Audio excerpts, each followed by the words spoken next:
You guys go over it.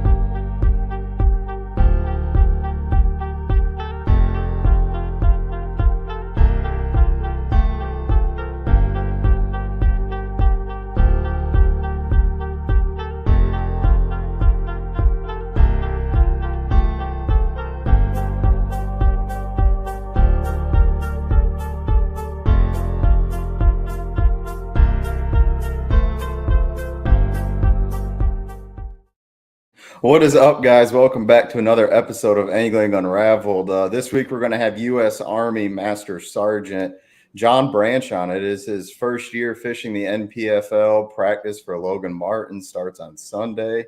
Doug's looking all excited to go there. John's getting pretty excited to go. So what are you thinking, Doug? I think we should get this going, I guess. All right. Well, without further ado, I guess we'll bring in John. What's up, John? What's up, guys? How you guys doing? Good. How are you? Not bad. Another night. Yeah. So getting ready for Sunday. Yeah, we head out tomorrow sometime in the morning. We got to dodge thunderstorms and all that fun stuff, of course. But yeah, we always tag. We have a school visit we got to do tagged on with the tournament itself, so we always leave a day or two early. And that's all with the Army. Yeah, everything has to do with our position with the outdoors team, marketing the Army, going and talking to kids, talking to really whoever we can. Yeah, so break that down a little bit for the audience, like how it all works with the because you guys are a lot of like marketing for the recruiting side of things and everything with the Army, right? Correct. So really the easiest way to break it down is myself, and there's another competitor, Josh Watkins, and then we have another teammate as well who more focuses kind of on the hunting side of things and kind of behind the stage type stuff. But the easiest way to look at it is we're kind of the pretty shiny thing to get the attention. And then we kind of, sorry, we're not prettier, but it is what it is. You kind of get what you get. At the same time of an awareness piece with it too, of showing that as soon as you put that uniform on, it's not just all about the uniform 24/7. You actually are able to chase your hobbies, have hobbies, chase your passions, and progress in other fields as well. Yeah, that's really cool, man. And it's a cool way to reach out to the people, the communities and stuff like that with the Army. Oh, I agree. Cool way for the last few years to end your career. Yeah, so this is your first year going into the NPFL, right? Correct. Yeah. So how are you looking forward to it, or what's going to be your how are you going to approach this first event? I'm going to approach this first event like I've approached every other event in the past, future, like I always will. I'm going to try to win it until I figure out that I can't. It's I mean, at the end of the day, you're going fishing. Yeah. Exactly. It's not rocket science. It's supposed to be fun. But I'm sure all of us are about as competitive as the next. Yeah. And I like to win just like everybody else does. And I like to compete. I love it. I'm obsessed. Loving it and obsessed with it isn't even the correct words. Like it keeps me up at night, all that other fun stuff too. But no, I approach it like any other. The other people's names, on the tournament roster is, no disrespect to any of them. Like they all earn their own dues, but like you got to go out and fish how you're going to fish and do your thing first, and then see where the chips fall after that. Really. Yeah, exactly. And it makes it easier when you got like people to network with and stuff like that. Like I know you and Josh are rooming together, so it makes it real easy for you two to communicate. Like not exactly, I mean, networking doesn't always have to be sharing spots, but I mean, just helping each other break down sections of water. Like if you're catching them on this, it just helps spread it around that a little bit easier.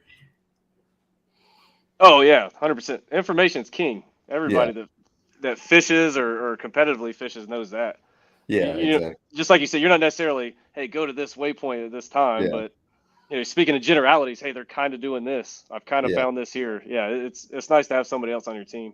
Yeah, I know Doug and I have done that a couple of times. At Saginaw when I almost sunk my boat last year. I was like, hey, Dougie, why don't you come out here to this waypoint right here? I was so close to cashing a check in that one. All I would have needed was one big bite and it would have happened. But that's how it goes. So before practice starts, like, what do you guys think it's going to take to win, and what do you think it's going to take to cash a check? I know we talked about this a little bit the other day. Yeah. In generalities, I think if you can average 15 a day, you're going to be in the swing of things. You're not going to win. Oh, he froze up for a second. Take it over.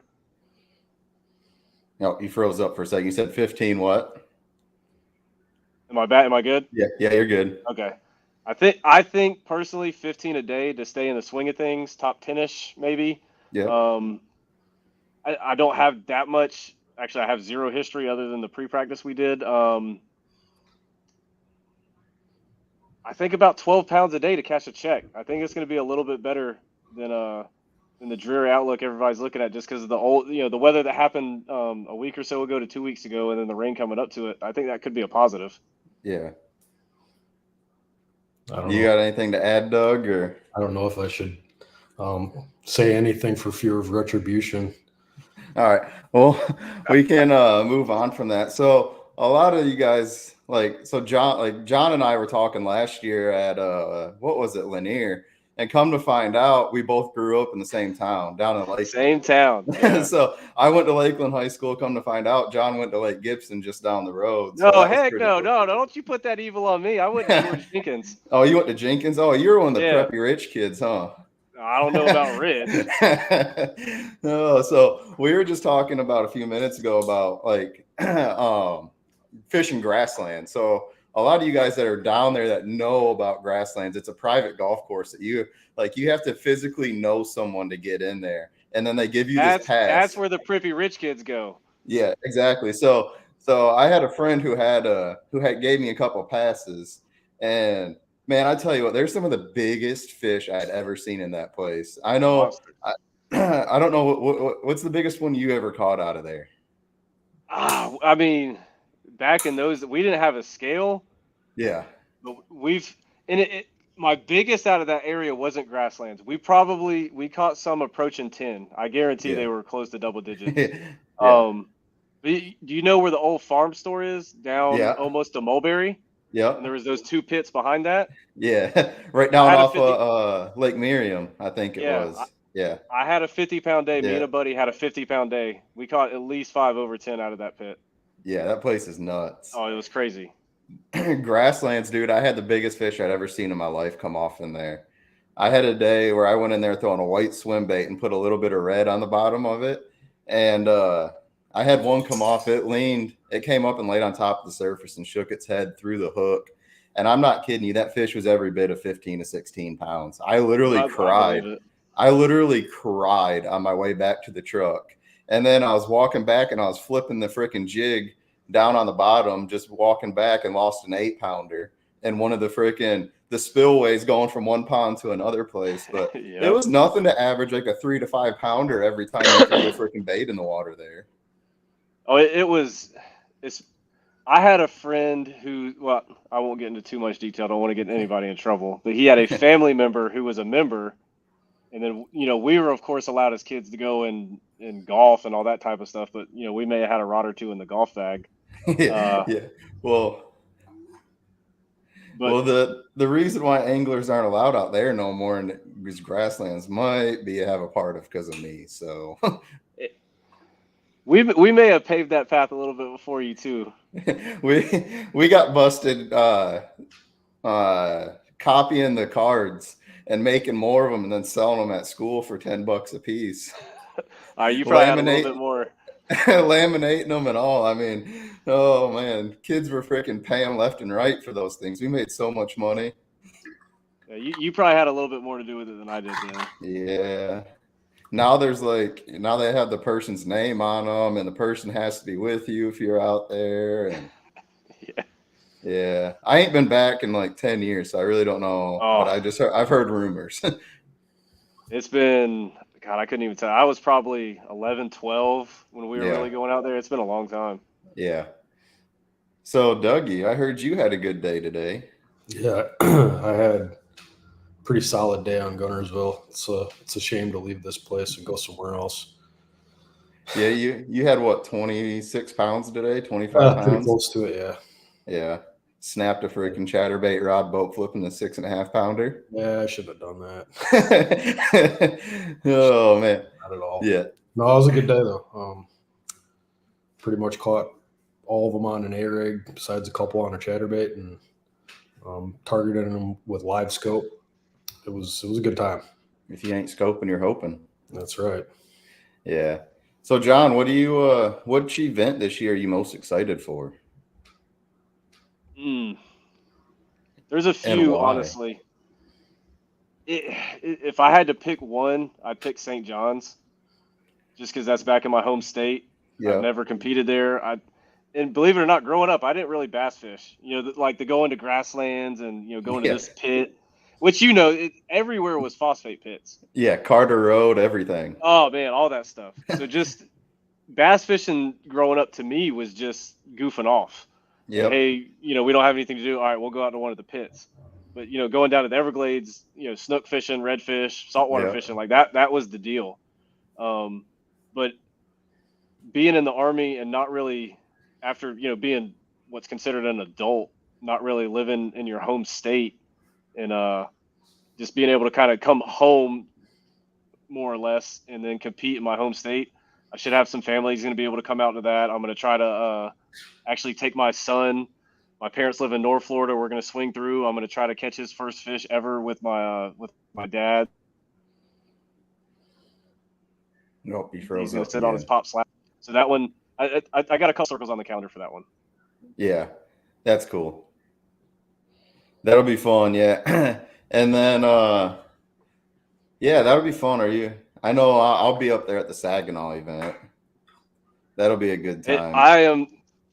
I'm super looking forward to Saginaw, just because the little bit I got to go out there last year when I was, behind the scenes on the team, that place is it's a blast. Yeah. Yeah, you can catch them any way you want up there, just about. Oh, yeah. Especially the largemouth. Yeah. I'll be surprised if there's not a blow day where they keep you guys in the river. That'll really shake things up and keep things interesting. Yeah, they kind of scheduled it at the time of year where the wind really, really is gonna matter out there. Yeah, because we were up there in Alpena at the same time as that last year, and there was 2 or 3 days, Doug, where me and you the one day that it took us 3.5 hours to go 30 miles, and then it said there was going to be no wind at all that day. Yeah. And we got back in this river way north of Thunder Bay, and we're coming out, and we looked up, and the flag was standing straight up, and we're like, oh, this is going to be a long ride. It was too. It was, yeah. I know I was wet. Yeah. I would get dry, and then about the time I'd get dry, I'd get wet again. That's the way it goes up there. That place is crazy. Yeah. Yeah. Saginaw is wild. I don't know. I'm probably most excited about that one. I think that I probably got the best chance to win that one. Yeah. What's your guys' game plan going into that one? Dehydration. What's that? I said the other ones I should have got a water sponsor for the dehydration. What are you talking about, Pickwick? It's gonna be hot. It's gonna be hot as balls at that one. Saginaw is gonna be hot. All three of them are gonna be hot. Saginaw shouldn't be too terribly hot. No, I'll just keep myself wet. Yeah, just jumping. I'll just spear some waves. Yeah. Yeah, I mean, it's inevitable up there. Like, you're gonna do it. It's not an if, it's a when. And Saginaw is so shallow that them waves don't get spread apart. They stay pretty close together. But you just got to watch yourself there with all the shipwrecks and all the sand flats and everything else that come up, the shoals. Luckily, everything I've seen, it's marked pretty well. You got to cross our fingers for some snow and ice. Yeah, I can't really say a whole lot on that subject. It's gonna be a little interesting. If I don't want to get either one of you in trouble for, I don't know what would be considered giving information if I say there's shit that's not marked that's marked, and I just leave it at that. Yeah, that's what I'm going to talk about it anyways. But this is public. Yeah, and it's going to be it's going to be a fun event. I think the other fun one's going to be Hartwell. I think you guys are going to have a blast at Hartwell. I think Hartwell should be a good time. That's going to be one of them that if you're not scoping, you're hoping at that one. I would say you're probably correct. Yeah.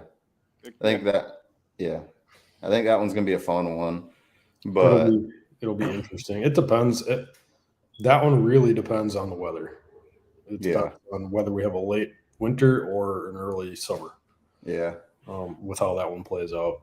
By the looks of it, it looks like we're going to have an early summer.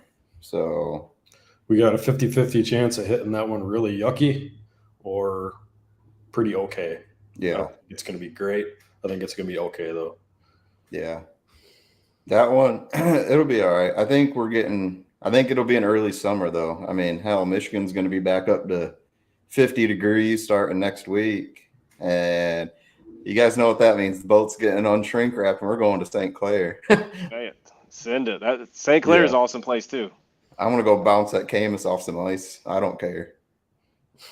Dude, there was ice on Logan Martin the other day. Yeah. I'm sure. I could have did it on Gunnersville too. A lot of the coves and everything were froze over. Yeah, you could have just about walked on it, I think. I wouldn't try it, but yeah, probably. Oh, come on. I was out ice fishing the other day on about 3 inches of ice. Yeah. What are you shaking your head for? Why? Come on, dude. It's so much fun. Oh, I go ice fishing, but I'm not going on 3 inches. Oh, it was clear, solid black. You could jump up and down. It took like 6 whacks with a sledgehammer to get through it because I didn't have an ice auger. I ain't a big fella, but I'm too big for that. Dude, we got over this hole and we couldn't figure out why they were so stacked there. So my buddy was sitting next to me. He's catching 14, 15-inch crappie, and I'm in the hole next to him, literally less than 2 foot away, and I'm catching bluegills and sunfish that are 10 to 12 inches long, like lippers, like Kissimmee, like Lake Kissimmee freaking bluegills. Yeah, and dude, we were throwing them back if they weren't 10 inchers, and we both got our limit. And the last one he caught, he ended up hooking a brush pile, which is how we figured out that we were over the top of a brush pile, and that's why he was catching crappie and I was catching gills. But well, all right, Mitch, I got one for you. So since you're from Lakeland. Oh, man. Is it actually crappie or are they specks? They're specks. All right, there you go.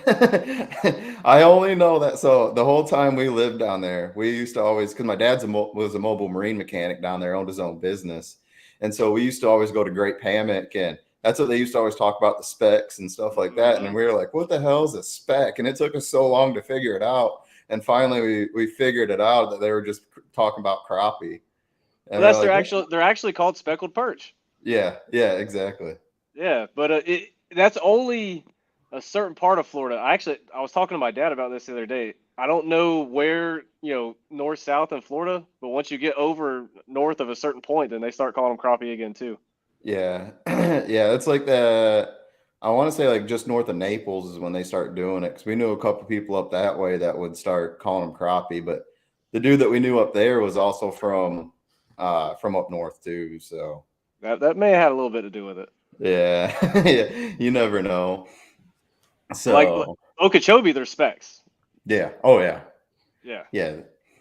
I'd say that Kissimmee, Okeechobee, and north of there, like probably that next, like within an hour drive of theirs, probably after about that hour and a half drive north of there. Yeah, we need to do a map with like the transition zone. Yeah, I would say so. But yeah, what are you guys? So like, what's your guys' like? What are you planning on doing at Logan Martin without giving out too much? Well, I mean, I got a feeling that pretty much everyone's going to be doing kind of the same thing with the chocolate milk that's going to be there. But it's going to look like Count Chocula threw up in there for sure. Yeah, I'm sure it's going to be a little dirty, at least. But there's supposed to be good weather on the backside. I mean, yeah, for sure. I'm going to do what I do to prep. I'm going to go sit my butt in the seat and go graph and look and just try to see as much as I possibly can, especially with only having like a day and a half on the lake in the past anyway. Yeah, that's a good idea. I couldn't give you an answer. I don't really know I know what I want to do, but I don't know if that's going to be what the deal is. We'll see. Yeah, we'll see. But so are you guys doing any other trips this year other than like with either with the Army or yourself, or you're going to any other lakes or fishing any other tournaments or anything, John? That's kind of as our schedule dictates. we'll kind of do some of our own things here and there. Like the old unit I was in historically has put on a tournament out of Lake Barkley every year, usually around April. I like to try to make that one. I haven't been able to, being in Washington the last few years. Yeah. But a lot of the expos, like we'll be at the Bassmaster Classic. We'll be working the expo for that. We do a lot of expo work. So it's hard to really, like, I can't go throw a dart at the calendar and be like, yeah, I'm going to make that, because Yeah. stuff comes up. Yeah, you never know where you're going to be, where they're going to send you at that time. Yeah, I mean, we have a pretty good idea usually, but at the same time, stuff does come up, and we do need to make ourselves available for that. Yeah, exactly. So, oh man, yeah, I'm excited for this year. There's a lot of cool things coming up. You guys, if you get time, you should spend a little bit, like either before or after SAG, and I'll just spend some time up there, and all you and Josh should let me take you out to a couple places. Oh, that'd be good. That place is. I even hit up a bunch of my buddies from California after the Saginaw, just a little bit of time I got to spend out there. And I was like, guys, if we ever do like a bros trip and we all meet up, like we need to meet up there. That place was just a blast. Yes, dude, Saginaw's got some absolute giants in it. And like the league hasn't yet to even come close to showing what it can do. Oh, I'm sure. And there, but if you guys stay up there, get some extra time, or maybe even on the off day, like I'll come up and grab you guys and take you to one of the secret little lakes I got up there. Like if you guys get time, and we'll go freaking smash on some true giants. You ain't got to pull my leg too hard. And I don't know what you guys do on the off days and stuff, but if you guys have things scheduled, but I think I'm going to be up there running a camera boat for Doug. Oh, nice. I think I'm gonna haul my boat up there and just come out and follow him around. Come do donuts while he's trying to fish in the middle of the tournament.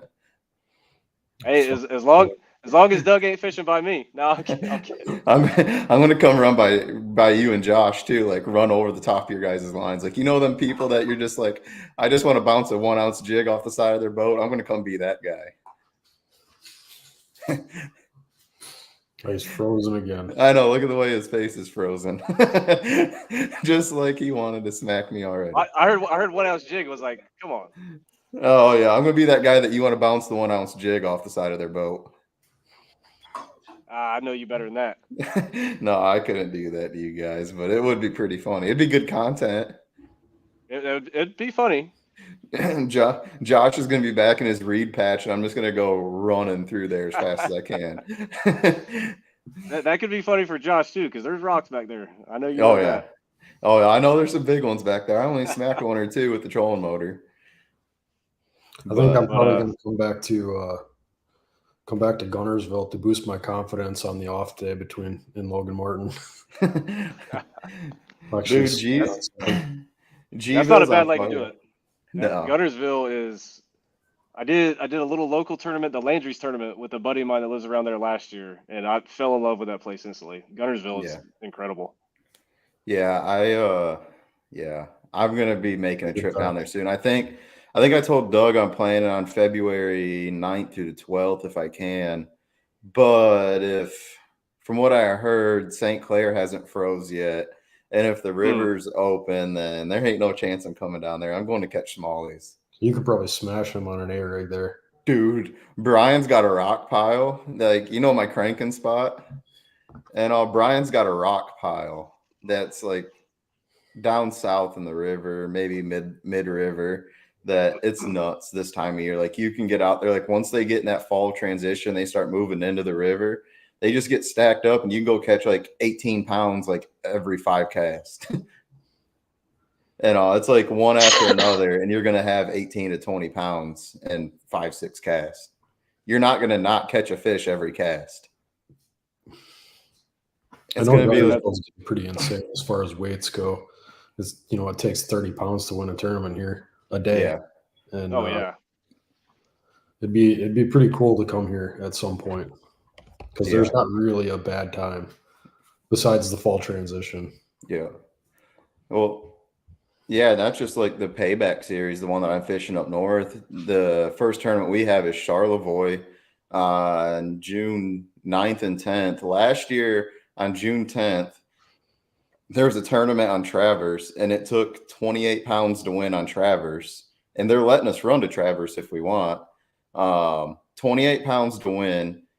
50th place was 20 pounds, and 85th place was 15 pounds. And all, like, it's just an absolute smash fest on that place, and it's so much fun. Like, I think the first like 30 bags were 25 plus pounds. Like, there's a good, and that was with not even the best sticks in the state fishing, and that was a totally different trail. The trail that I'm in up there is just it's like you have to qualify to get into it, and they're anticipating it's going to take over 30 pounds to win it. That's a fun derby there. I like Smash Fest personally. Yeah, me too. I'm freaking excited for that one. I like catching fish. Yeah. And I'm excited. I'm doing a lot of the social media stuff this year, so gonna fish that payback series. If you want good social media content, go see your boy on Gunnersville, because that place is a social media dream. Yeah. Well, what do you see pictures I post on my Instagram tomorrow? You can do whatever you want. If you want to go punching, go punch. If you want to go ledge fishing, go ledge fishing. Yeah. It's all right there. That place. If you want to throw a glide, throw a glide. If you want to throw a jerk bait, throw a jerk bait. Hell, or you're just like me and just pull out the old fairy wand and you can go catch 3-pounders every cast on a drop shot. And apparently right now, if you want to go ice fishing, go ice fishing. Yeah. I love ice fishing. I don't know. It's so much fun. I won't. Never been, but I'd like to go. I need at least, let me get in the camera, at least this much. Well, that's about, I mean, on my camera, that's about 5 inches. So from where I'm sitting. That's a big 5 inches. That's about. Well, I have my screen's only showing you about what, like this big from where I'm sitting. So you only need that much ice, right? I can tell you that the ice fishing that appeals to me is those dudes that are posting those videos spearing pike. That looks fun. Yeah. That looks like that's one thing I've never done is I've never done the spearing. Like I've always wanted to. We just never have. We always run tip ups for pike. But it just seems like a lot of work to have to haul a shanty out and then a spear and then a chainsaw to cut the ice. Yeah. And then you have to bring a Christmas tree or a bunch of brush to cover up your hole when you're done. But if those guys do all that work, it's got to be worth it. Oh, it is. Now, have either of y'all ever been out west? No. Oh man, if you get a chance.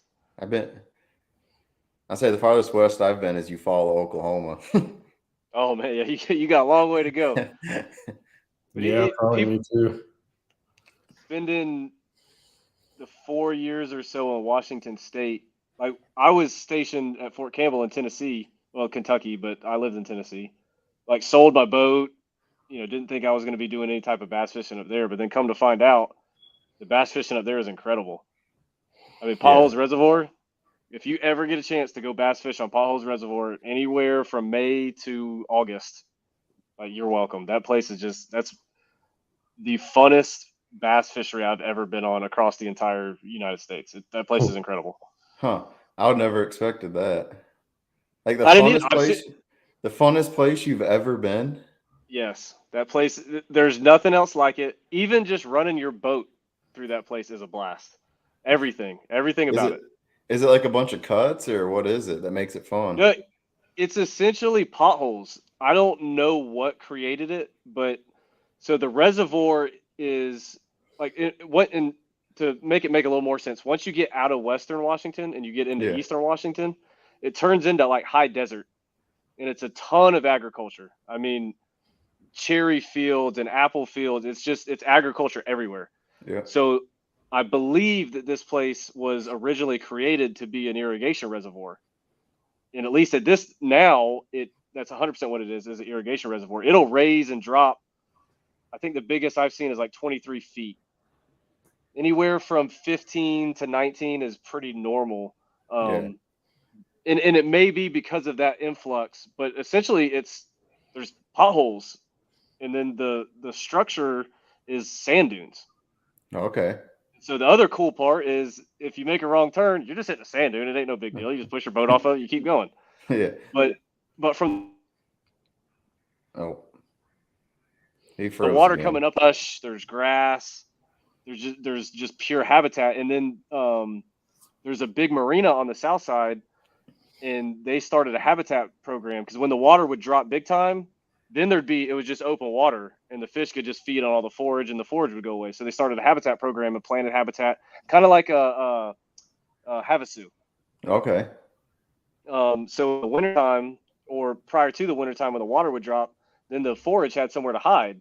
Yeah. And then after some time, you started seeing bigger fish. But it's northern strain. You're not going to get your true giants out of there. But if you want to get sick and tired of catching 3.5 pounders, that's your place to go. Yeah, I know some northern strain places that can get some big giant largemouth bags too. Oh, I've seen some 8s come out of there. We got one lake in Michigan that I know of personally where I can go catch probably 28 to 30 pounds just about any time of the year.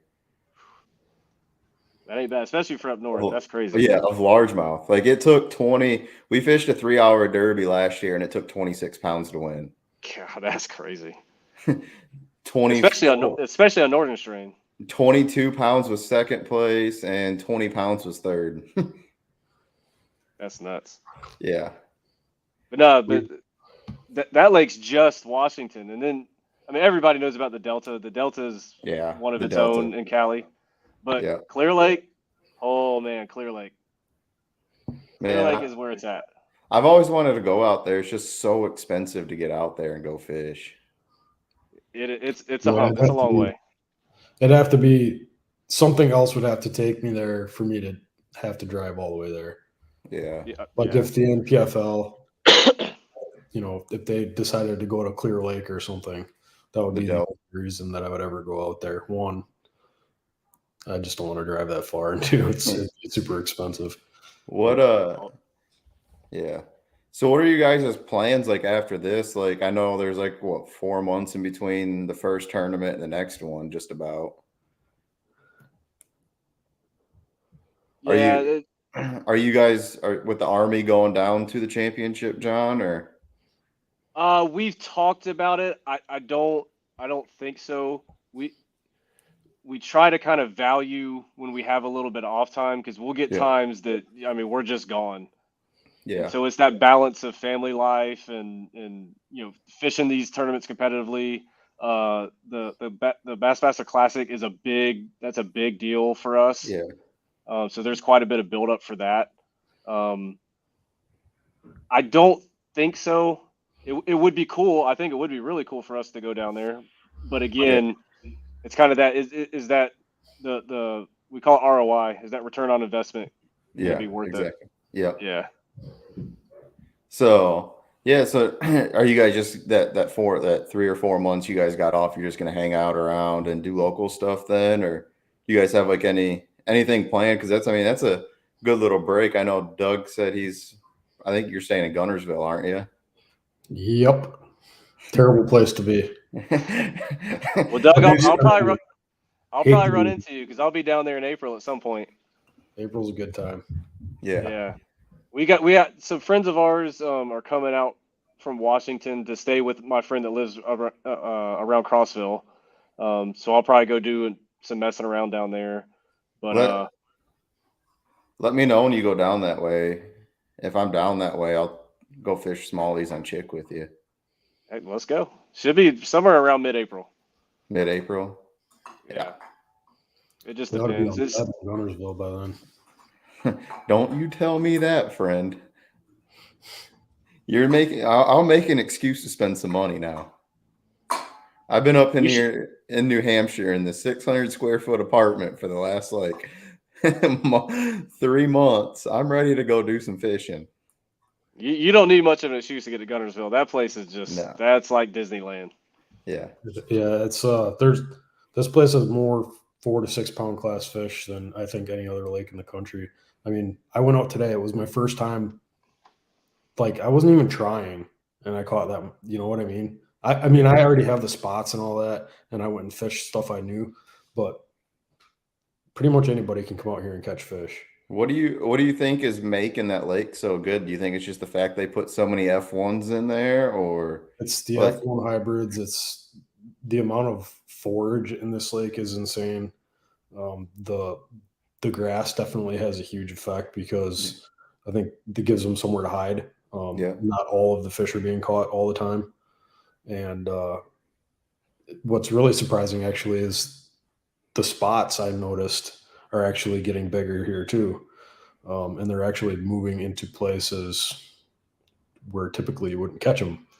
And I didn't catch any today, but they're definitely around, and there's definitely spots that would make a tournament bag here. Now, So yeah. So do you think it's getting like they're pushing into them other places because it's getting overpopulated with them, and hopefully soon that it doesn't start shrinking the size of them, or do you just think there's just so many of that big a fish that they're just expanding into different areas for more bait? I think that they're just kind of expanding into different areas. I don't Yeah. think spots are ever going to be a problem here Yeah. because there's too many big largemouth, right? Like I mean, there's tons of 8s and 9s, and there's 10s in here. I mean, that can eat a 3-pound spot, right? Yeah. Or a 4-pound spot even. And I don't think that the spot population really is gonna have an effect on the fishery at all. But the fact that you can start to catch bigger ones once in a while, like this is kind of a cool place because if you say you want to go catch spots, you can go to the bottom half of the lake and just catch spotted bass all day if you wanted to, just for fun. Yeah. And then you move to a different area and catch some largemouth. I mean, it's a really cool lake. There's some smallmouth in there too, isn't there? Very few. Yeah. That's what I thought. Mainly up by the dam, right? Yeah, you go way upriver, you might have a chance of cracking on some. Yeah. That's what I thought. Well, no, I've never caught one in here. No. No. I haven't. I've heard of them, but that's about Yeah. it.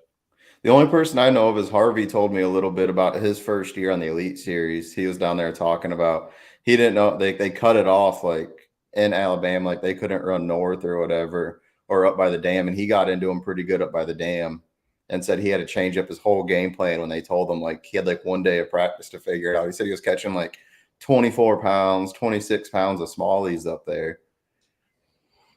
That's What crazy. should I be throwing around? Clark's Hill, you should just be throwing your boat in the lake and sinking it. I would say that those fish on Clark's Hill are probably out in the ditches right now. I would Yeah. look towards the middle to the backs of the creeks, right in the middle in the creek. Yeah. They should be suspended out in the middle under bait somewhere, or on deep points. They'll be on deep points under bait, places like that. Throwing a small swim bait. That's what I'd be It's- doing in yeah, an A little rig. tiny Demiki rig, an A rig, Yeah. A jig. a live small spin. My live spin. recommendation is to listen to Doug, 'cause I've never been there. It's a cool lake. It's just Yeah. it's a very very humbling lake Yeah. to go to. If you want to be challenged and question your abilities to fish in general, it's a definite awesome place to fish. Yeah. It's one of them places where you go 3 days without catching them, then all of a sudden you roll up on one spot and catch 4, 5, 8-pounders. Like it's like you'll finally get on something, and then you'll have like a day where you catch like 25 to 30 pounds. Live scoping is definitely the dominant thing there. Yeah. Well, there's no grass or anything really, is it? No, there's no Yeah, because they grass. killed it all. Yeah, the Corps engineers killed all the grass in the lake. I can't remember how many years ago, 8 or 9 years ago, Yeah. maybe Mark would be able to tell us. But ever since then, the whole dynamic of the entire lake has changed, and there's giants in there. I mean, just Yeah. about every tournament, a big one's caught, or big two of them, Yeah. But it's not. They don't set up the way they used to be, and it's a herring lake also. So a lot of the fish are roaming around, just hanging around the bait all day, and it's just hard to fish them. Yeah, that's what Troy tells me a bunch is that he's like, dude, I can go out there and catch. He's like, you'll get on one point at a random time, and then all of a sudden there's 4 8-pounders out that you got in a matter of 15 minutes. He's like, it's crazy. He goes, but then you'll go the rest of the day without catching any. But He also I doesn't. can't vouch for that. I've never seen an 8-pounder come out of there yet. Yeah. I've caught some 4s and 5s. I haven't caught 5 8-pounders ever. No. Nope, me either. I think the biggest bag of green ones I've caught, I want to say it was on grasslands, and it was 26 pounds roughly. But that was before we had, like you said, it was before we had scales. So like I really don't Hey, you're just know truly what it weighed. I just was like, oh hey, I'm lifting weights every day because of football. Like this feels like a 10-pound weight to me. I think the biggest bag I ever caught was 27.5, and that was on my little secret lake up in Wisconsin. Yeah. no secret lake. All that stuff's fun. I mean, the farm store pit. I didn't catch every fish that day, but we had. Oh yeah. It was at least 50. Yeah, dude, it's not that place that you're talking about. I know where you're talking about, and it's nuts because it's like that. Like you go out there, like some days you won't catch any, but after the word started getting out about it, about how good it was, there was so many people in there, and like you couldn't even park your car in there, like on nights and everything like that. We quit going, and we would. It had to. Downpour, and it had to rain hard. Because that back. You said you quit going what? And you froze up. Oh, sorry. We quit going just to go. And we would only wait. And you had to wait for it just to be just a torrential downpour. And it had to pour for at least 20, 30 minutes. And if you remember, it was 2 pits. It had that back pit, and then there was a canal, and then there was the front pit that was right behind the farm store. Yeah. And then for, elevation something, that back pit was higher than the front pit. So the water would flow through that canal. And that's when you went. Yeah. Well, let's see. What dates would you be throwing around that area? I think maybe she meant baits. Oh, baits, yeah. I'd be throwing a Demiki. Demiki.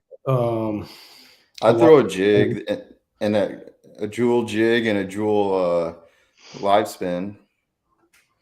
There's that scope spin is the ish. Alabama rig might play. It's hard to beat a Demiki rig, or you can throw a spoon too. If you get right over the top of them, you can throw a scuba spoon, a jewel scuba spoon. That's caught more fish. I mean, it's been around forever, and it's made for that fishing suspended fish. So yeah, that's something I would throw. I don't know. I'm actually planning on coming there to hang out with Mark at some point relatively soon, and I want to try and catch some of those ditch fish, and then I can tell you what I did. Yeah, definitely. But yeah, that's what, dude, down there, it's crazy. Like have you spent a bunch of time out at Carter Road? I would go out there some. That was another one of those places that everybody knew about. Dude, them gators are mean out there. Oh, we had them attack the little John boat. Yeah. Yeah. We had one bend the trolling motor underneath the boat of the John boat because it got so mad. It came out after and just went straight underneath, and we couldn't even get the trolling motor up. We had to go back to the ramp and bend it back out in order to get the boat on the trailer. My little John boat. Yeah. Yeah, we had a little 12-foot John boat that was sunk, and we unsunk it. That was our little mess around boat. But yeah, those gators, especially, I don't know what it was. Maybe just the people and kids messing with them at Carter Road all the time, I guess. But they were super mean. There, and then the place that I seen probably the most and biggest alligators down there was Lake Istapoga down in Sebring. I don't know if you've ever fished there or not. I haven't. I've been through there, but I've never fished there. That place has some giant fish in it, but even bigger gators. We were out there in a 17-foot aluminum boat. Me and my dad were like a bass tracker, like 17-footer. And there was a gator that popped up like 150 feet from us that was bigger than that damn boat. Oh, yeah, I guarantee. We had everybody would get all weird about the gators, but when you grow up with them, I mean, our neighbors had a little small pit in their backyard. I mean, we had a gator in my backyard. It was what it was. We used to go wakeboarding on Lake Gibson.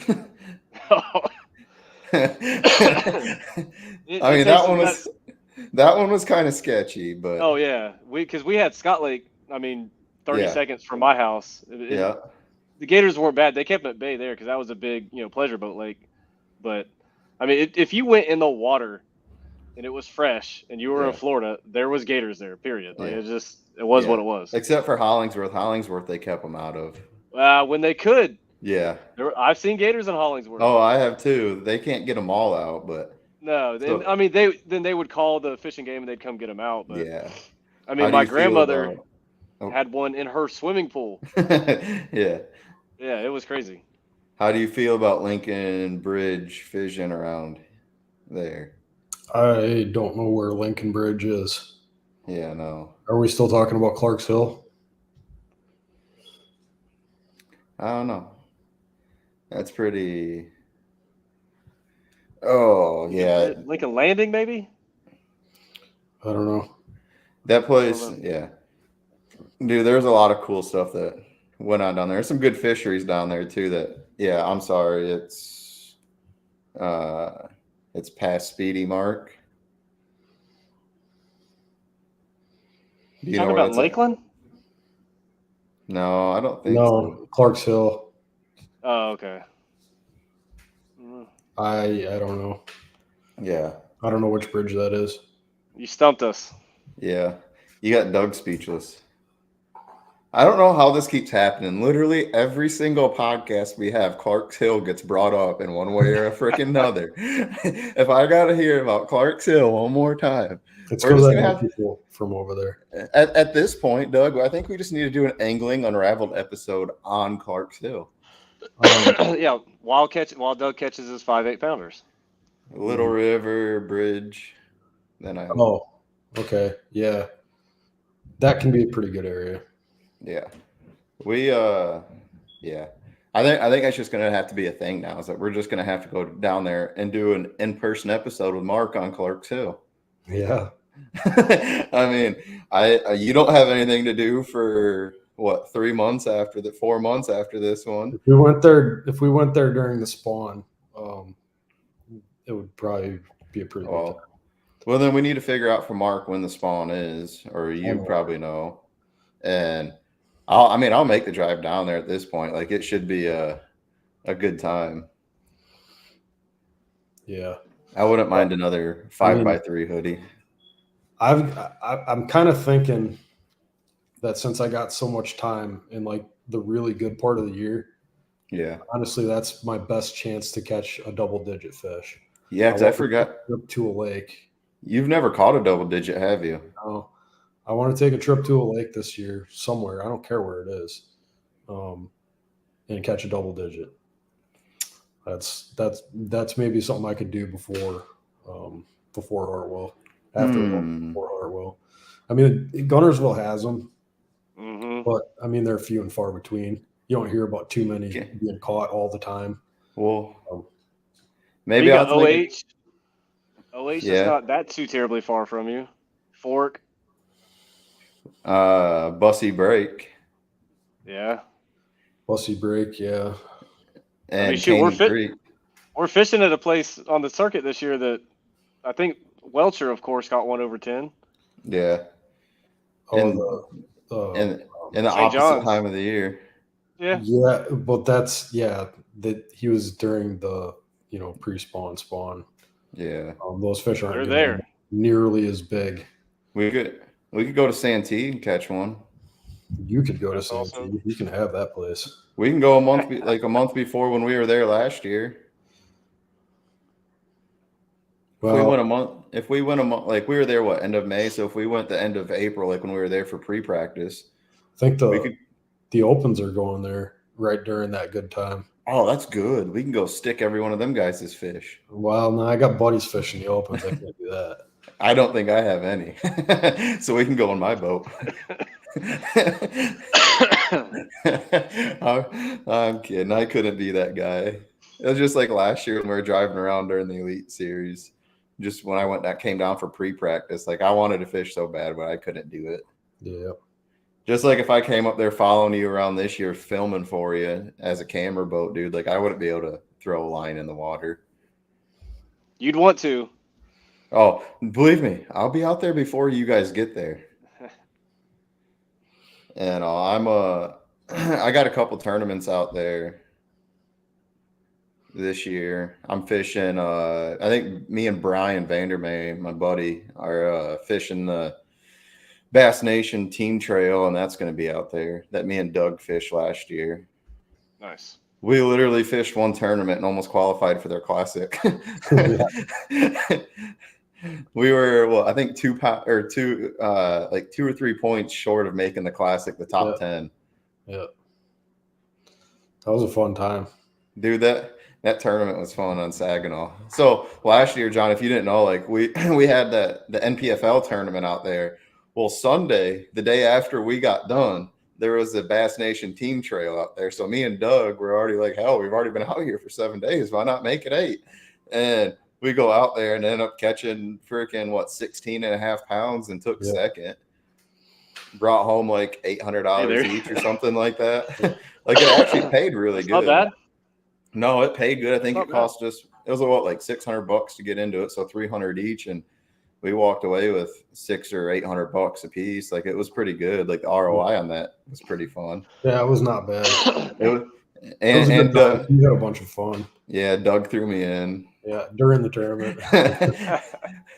And we were sitting there, dude. So this one spot, we were sitting there looking up on the rock shoals and sitting there staring at all these fish, and like they were like the shadow from the boat was what they were sitting under, and we're sitting there freaking fishing them and looking down, and all of a sudden like Doug's looking at some over here to the left, and I'm looking at the ones right underneath the boat, and then he hits the trolling motor, and I don't know what trolling motor you run, but if you run the Garmin, like the Garmin, as soon as you hit the button, it goes. Shoom. And it went, and I went, shoom. And then, well, I didn't go exactly like way off, but like I looked down and Doug had a couple of Virtus Jewel prototype rods laying on the deck, and I'm like, well, I'm not going to take the chance of breaking these. So, yep, rod, hat, sunglasses, and all. I dove in. Luckily, didn't lose any of it. Did you ever get your hat back from Saginaw? I don't know where it's at. No, I don't think so. The Fat Belly one that I gave you? Oh, I have no clue what hat it was. Yeah, that's the one it was. I don't think so. No, I think I did, and then I think I did, and then I lost it. That sounds more accurate. Yeah, I don't know. It don't matter. That'd have been a bad day if I wouldn't have had a hat. My bald head would have been bald. Burned as could be. Do you get like the little spots on your head if you wear a hat with like the mesh in the back? So if you watch, like this one, this ain't going on the boat. This isn't a boat hat. Yes, 10,000%. You get the dots and the bigger seam lines, and then the thing in the back. Oh yeah. Yeah. So I wear stretch fit hats in the boat. So it looks like you're wearing a hat all the time if you don't. 100%. I'd rather have that than the weird design all over my head. Well, I'm saying it looks like if you wear the weird, like the one with the mesh in the back, it always looks like you're wearing a hat from the back. yeah, I guess it would. Oh, unless you have it cockeyed a little way, then it shows the different part. yeah, that's pretty good. But I learned that one the hard way. Yeah, man. Like I'm really excited to watching this first event, see how you guys do, and are you guys gonna be like? I know we're allowed to stream on other platforms. Like I know Doug's talked about possibly streaming, like during the tournament and stuff like that. Is that something you guys? I'll probably stream probably not my whole day. Once I get to my first spot, I'll probably start streaming on Facebook so everybody can watch. Because the chances of me getting a camera right off the bat are 0. I wouldn't say 0. That's 0. But are you going to film practice too? And I probably will not, because I don't think I'm even going to set the hook. Honestly. Yeah. A bite's going to be a bite, I think, in this tournament, and I don't want to sting anything. Yeah, because my practice is going to be pretty boring. Yeah, it's what, 12 inches for a keeper? Yeah, yep. 12 inches, yeah. Yeah, that would be fun. What would y'all throw around? Throw around where? I guess would be what are we talking about throwing around? Because it all depends on where I'm at, what I'm throwing around. Obviously, if I'm back north in Michigan right now, I'm throwing a freaking a little jig with a waxy worm on it. The tournament that we're going to, a spinnerbait, crankbaits, chatterbaits, something that's going to make a lot of noise because the water is going to look like Count Chocula. Keg Creek. Keg Creek. What's Keg Creek? Is that It's again? I'd go right back to freaking. Right now, it's going to be all the live scope stuff, Demiki rigging, Yeah. live spin, A blade bait. spoons. Blade baits can play really good this time of year. You can't go wrong with a shaky head. You can tack them with that. There's a ton of different stuff you can throw at suspended fish. What do you think, John? I agree. I've never been there, but I would throw what Doug said. Are you a big live scoper or not? I'll do it. I prefer not to. Just personally, I don't enjoy doing it as much. Yeah. I always try to remember all this stuff. I'm probably about the most competitive guy you'll ever meet, but at the same time, I like to have a good time. Yeah. I try to remember I'm fishing. Like, it's supposed to be fun. Yeah. But now if I got to, don't get me wrong. Like, I'm set up. I got the Live Scope Plus. I am set up and I'm equipped and I'm capable of doing it. I just will choose not to unless that's what you got to do. Yeah, so if you don't have a fish finder on your kayak, I just go to any of the main lake points or any of the points, and I'll shaky head a jig, drag a jig down the point or across it. Normally is pretty good. If your water temperature is under 47, which most likely it is, throw a jerkbait. Jerkbait will get bit this time of year. And if you're not getting bit on a jerkbait, downsize to a junior. Like 6 Cents just came out with a 97X. It's 110 millimeters is what a normal jerkbait is. A 97 is the junior size, and that thing is absolutely awesome. I threw it today. Did you catch any? No, I didn't. I just tested it out. Oh, okay. The action on it pretty good. Yeah, it's awesome. Yeah. I'm surprised you didn't freaking pull out that scope spin and throw it at all today. I did a little bit. I was having too much fun with an A-rig and live. Yeah. You should just rig up an A-rig full of like 5 scope spins. That thing would be so heavy.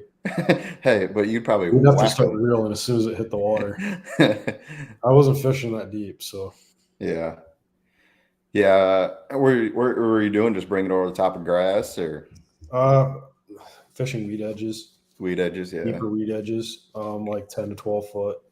And you just be cruising down and you'd see either a small group of them or the bigger ones were just by themselves and just big old blobs sitting there. Yeah. Probably the same weed edges we were fishing when I was down there. No. No? Different ones, huh? Yeah. I got a lot of stuff on Gunnersville. Yeah. Yeah. But I know I'm excited to let you guys kick off this first tournament and everything else. And but yeah, like John was saying, like you're not a big live scoper, like you like to have fun. That's what it all comes down to, is just having fun and doing what you're comfortable with. And a lot of this stuff, like if you do what you're comfortable with, most of the time you're going to catch fish.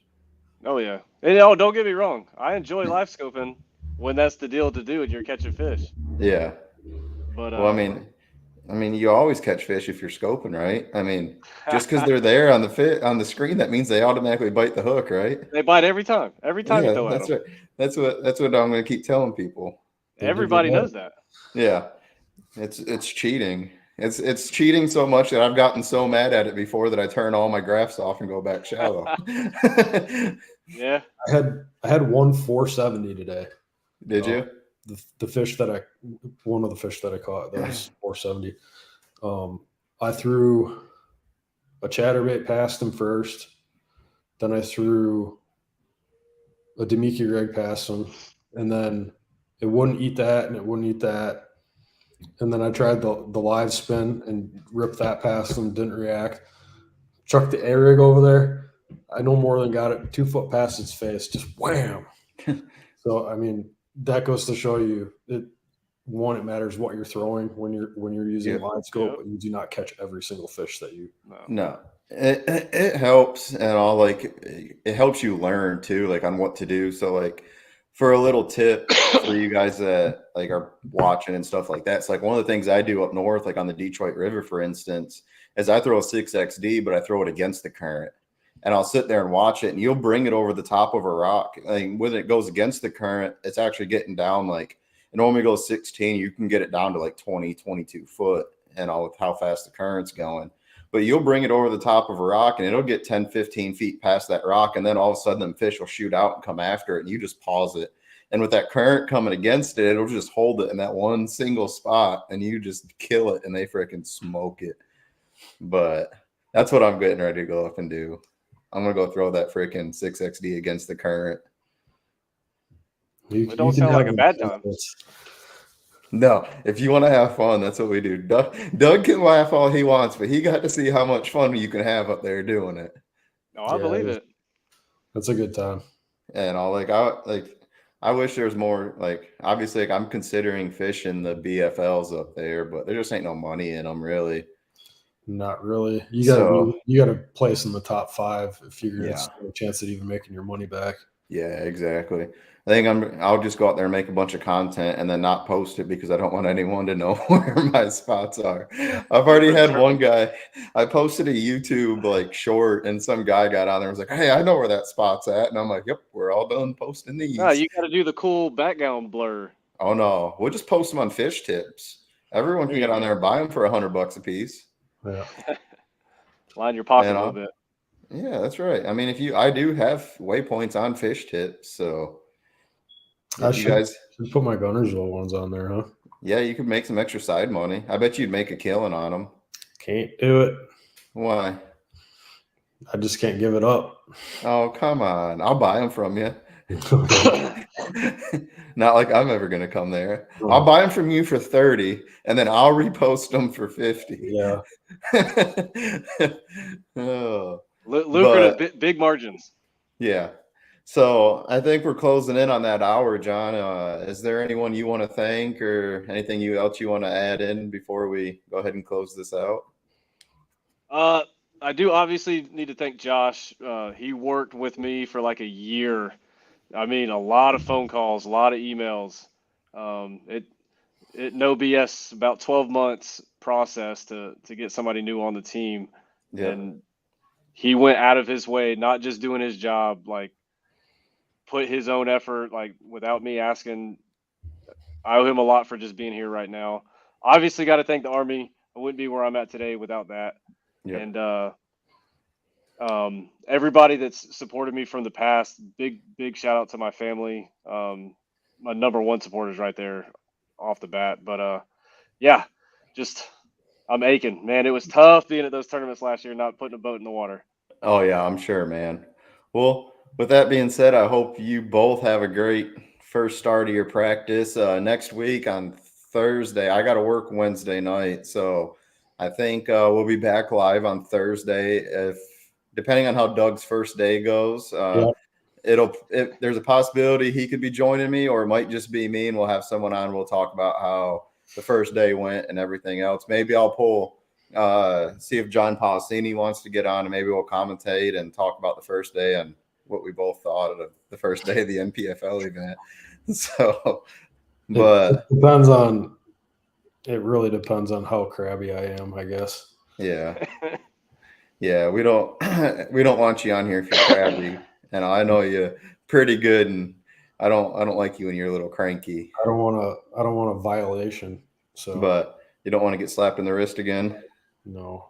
Okay. Well, I just want to thank you guys all again for being on or coming and tuning into Angling Unraveled. We will be live next Thursday. Don't forget to check out the links in our bios for some of the Angling Unraveled merch. We got hats, hoodies, t-shirts. I got that hat. But yeah, go ahead and check us out and make sure to buy some of the merch. And if you guys buy some of the merch and send us pictures, we'll post it on the page and just say thank you guys for everything. So, yep. And none of this would be possible without you guys. So thank you again. Don't forget to like and subscribe.